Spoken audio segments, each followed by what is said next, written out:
Before it all happened, many visitors to Yellowstone were blissfully unaware that it was volcanic.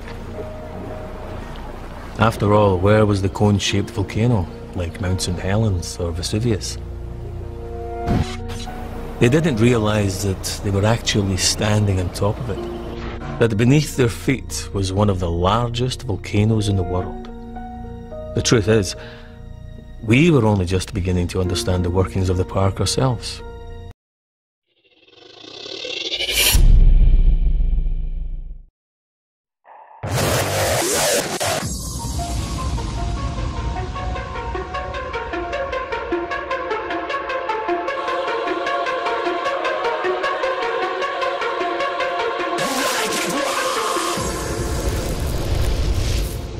I like it raw. Raw.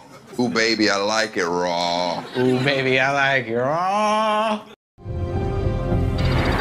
The vast reservoir of red-hot molten rock that lies just a few kilometers beneath where you're sitting now. The sleeping dragon that powers all of the geysers and hot springs, mud spots and steam vents that draw people here in their millions every year.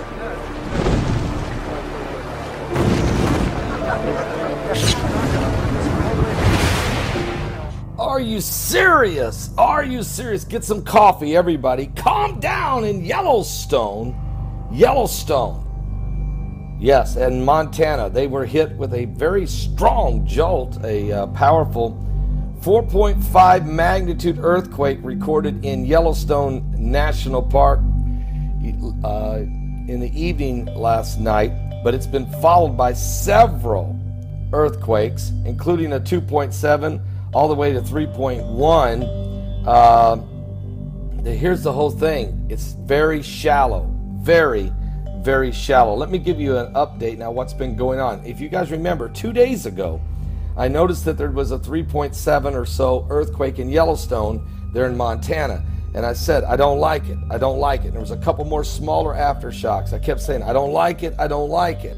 Don't let this super volcano open up and awake. The first sign of trouble will be increasing seismic activity. The ground would rise as pressure from the molten rock begins to grow. There would be a lot of ground deformation, and then if it was moving up slowly enough, we would actually start seeing large changes in the geyser basins. Yellowstone in northwest Wyoming, land of geysers, mountains, and lakes, is also sitting atop a super volcano. And it just took what scientists describe as a deep breath, causing miles of ground to rise dramatically. So what does this mean? Well, joining us right now is Michio Kaku. He is a physics professor at the City University of New York and the author of the upcoming book, Physics of the Future. Thanks so much for joining us. Glad to be on. So the last time this happened was 640,000 years ago. We're due? We are due. Forget Yogi Bear. Okay, forget Old Faithful. It's sitting on top of a sleeping giant.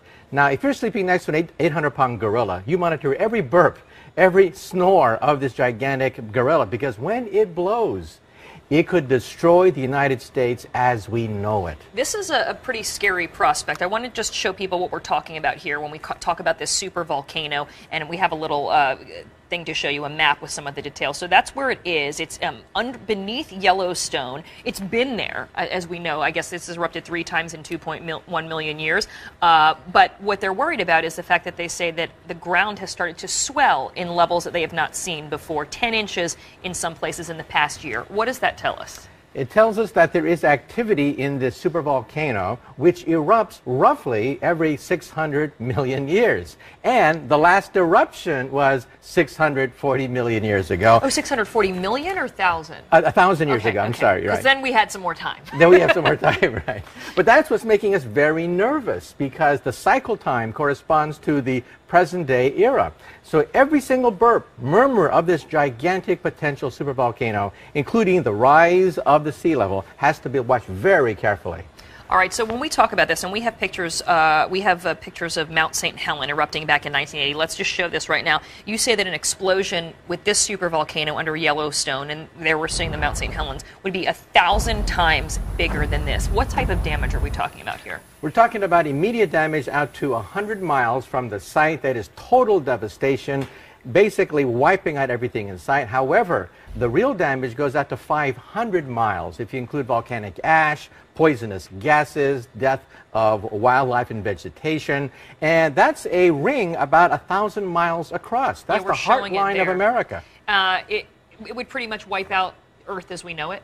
It would wipe out the United States as we know it. And again, we don't want to panic anybody. It could happen tomorrow, or it could happen 100,000 years from now. It's black magic trying to predict exactly when it's going to blow, but we do know one thing. One day, it will blow. And you say that something on this scale is what wiped out the dinosaurs. 65 million years ago, another supervolcano coincided with this meteor that hit Mexico, and we think it was a double whammy that knocked out the dinosaurs. So it's something that we take very seriously, but again, the cycle time is measured on the scale of hundreds of thousands of years. Would there be anything we could do to prepare or to get people out? I mean, how much of a warning might we get with this eruption?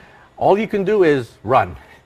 You don't get much warning. What happened is the ground starts to rise, more and more earthquakes take place, more ash and volcanic gases start to be unleashed. That's about the only warning we get, because we do not have a good way to predict volcanic eruptions. Are we getting a better way to do it, or are we just at the mercy of Mother Nature? We're still clueless. We're still monitoring it very carefully, looking for the warning signs. That's why this sudden rise in the Earth, even though it's not immediately dangerous, is being looked at very carefully, because we have no experience with supervolcanoes. We've seen Mount St. Helens, we've seen Krakatoa, but a supervolcano erupting in our lifetime, we have no understanding of the scope of that thing. We just see the evidence of previous eruptions. It's amazing. So you say it could be tomorrow, it could be in 100,000 years, but it's under there.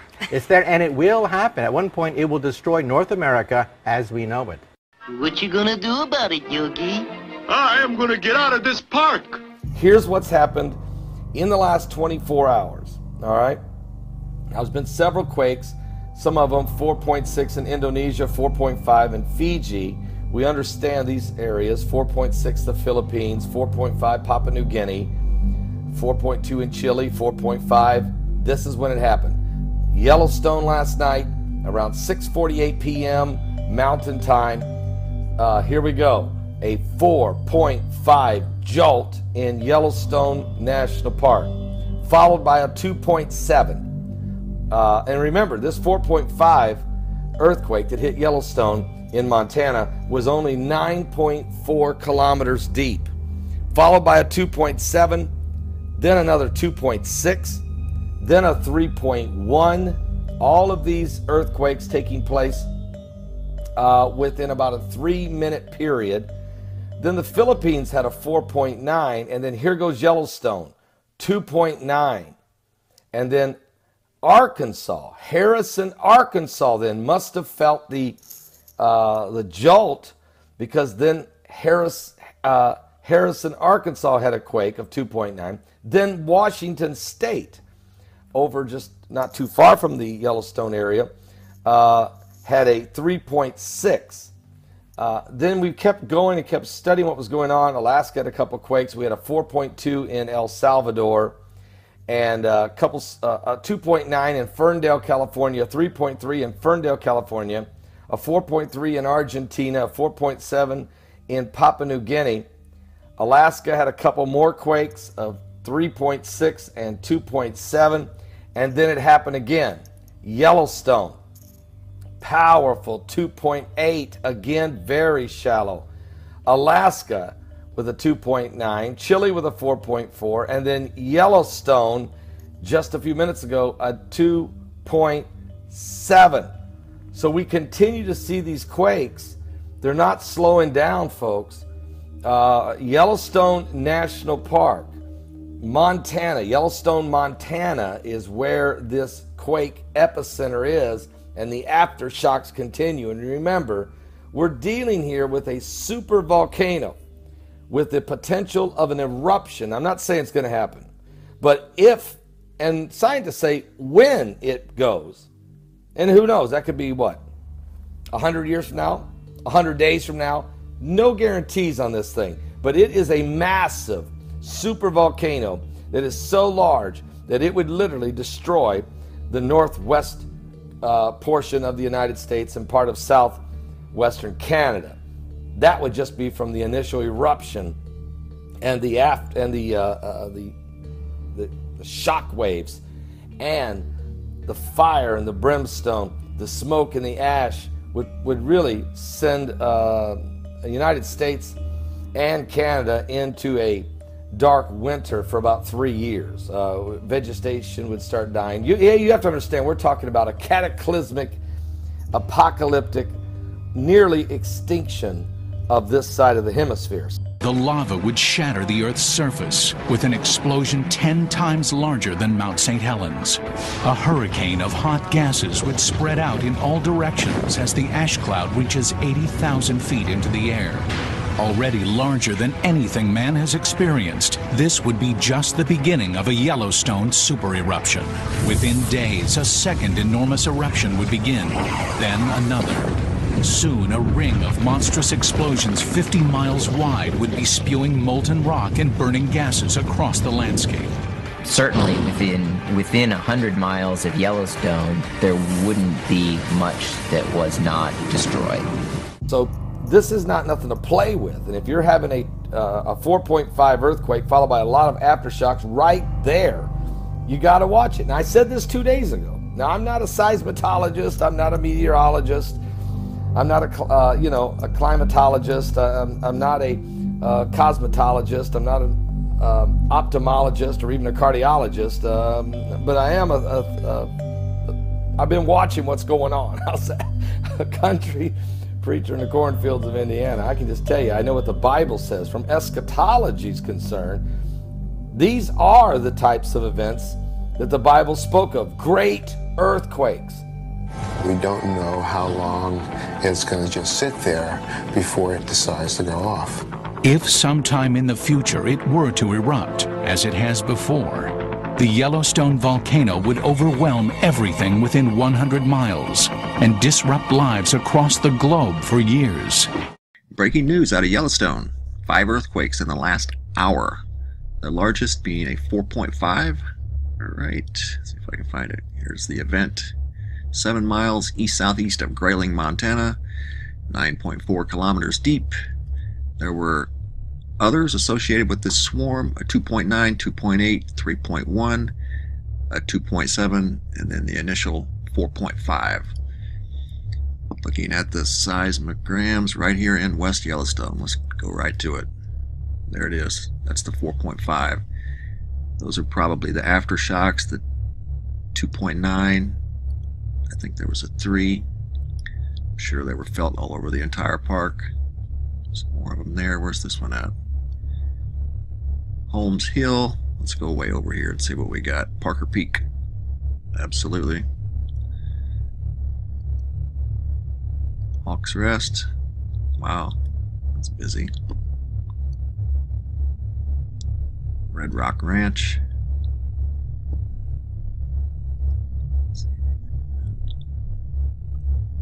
Hitchstone. Yeah, it was felt all over the entire park, I'm sure, easily. So anyway, small swarm at Yellowstone, largest being a 4.5, and that's been within the last hour. And I'm sure there'll be more to come. Yellowstone's been very busy here recently. What I didn't know was that then NASA has been flying the Stratospheric Observatory for Infrared Astronomy. They've been doing flyovers, mysterious flyovers, the Yellowstone area. And now we're hearing more information. Then we had the earthquake last night of 4.5, several aftershocks, which I've already discussed in my video earlier this morning. We will be talking about this afternoon. It is that critical. Now, let me just share with you 4.5 earthquake, 5 aftershocks.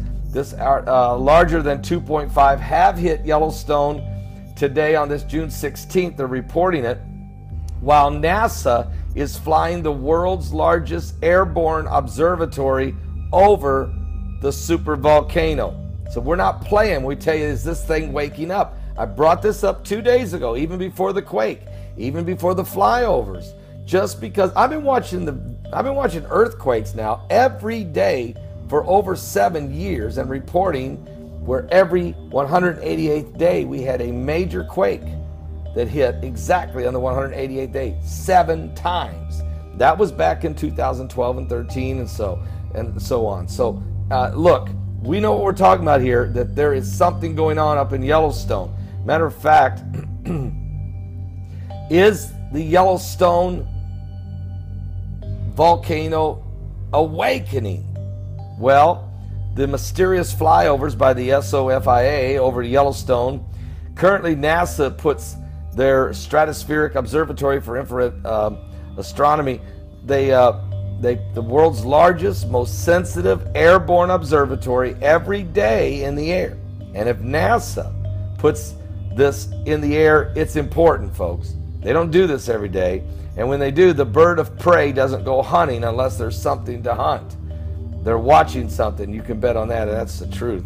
Matter of fact, this is it has a 8.2 foot diameter infrared telescope, makes it possible to make scientific observations that are impossible for even the largest and highest of Earth-based telescopes to see.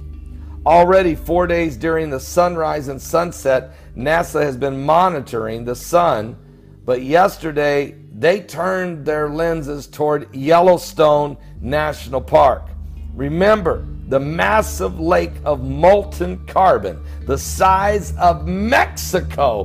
What? That is, are you seriously telling me that's the size of this thing?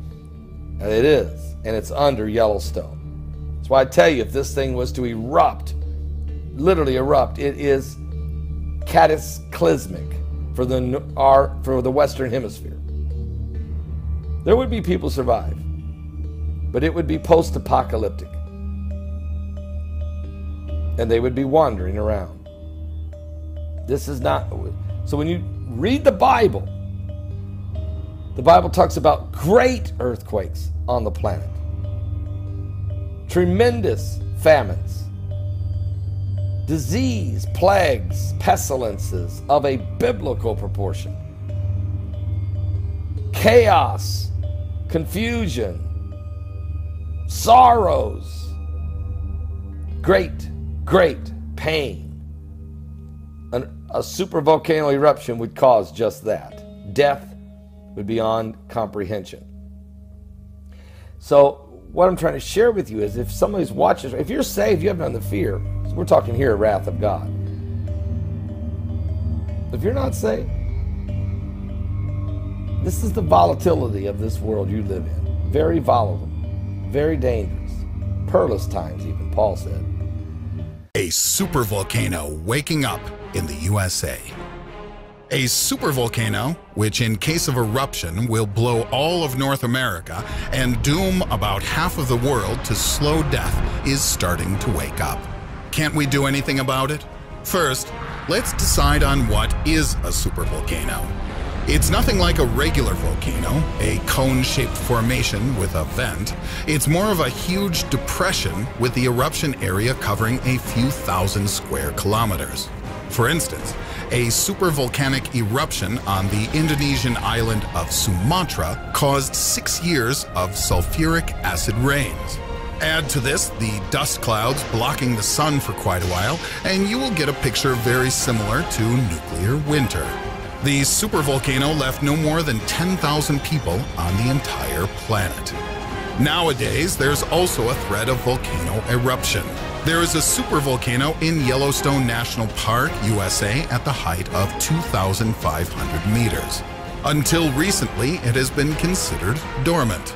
On the outside, Yellowstone National Park is covered with a picturesque landscape. Well, on the inside, it is a vast valley filled with molten magma. For thousands of years, magma has been filling huge underground reservoirs, melting rock, becoming so thick that volcanic gases causing eruptions in regular volcanoes can't escape. Thereby, upward pressure from gigantic subsurface molten magma bodies make the surface of the Earth begin to swell. That lasts for hundreds of thousands of years until the swelling explodes. According to scientific data, the period between supervolcanic eruptions constitutes around 600,000 years. Based on that, we are bound to witness the next cataclysm. Originally, researchers scheduled it for 2075, but in summer 2003, strange things began to happen in Yellowstone National Park. The ground temperature rose to the boiling point. There appeared fissures releasing hydrogen sulfide and carbon dioxide, volcanic gases contained in magma. These factors led scientists to believe that magma had escaped from its chamber and is reaching the surface at the speed that has increased by several times. Due to that, the time the volcano was believed to erupt was changed by almost 50 years. While magma is at the depth of 10 kilometers from the mouth of the supervolcano, it's too early to worry. But as soon as it rises to 2 to 3 kilometers, we'll have serious grounds for concern. And we do have grounds for concern. 2003, Norris Geyser Basin is closed for tourists due to increased volcano activity and high water temperature. 2006, the land in the park is found to be rising 10 centimeters per year.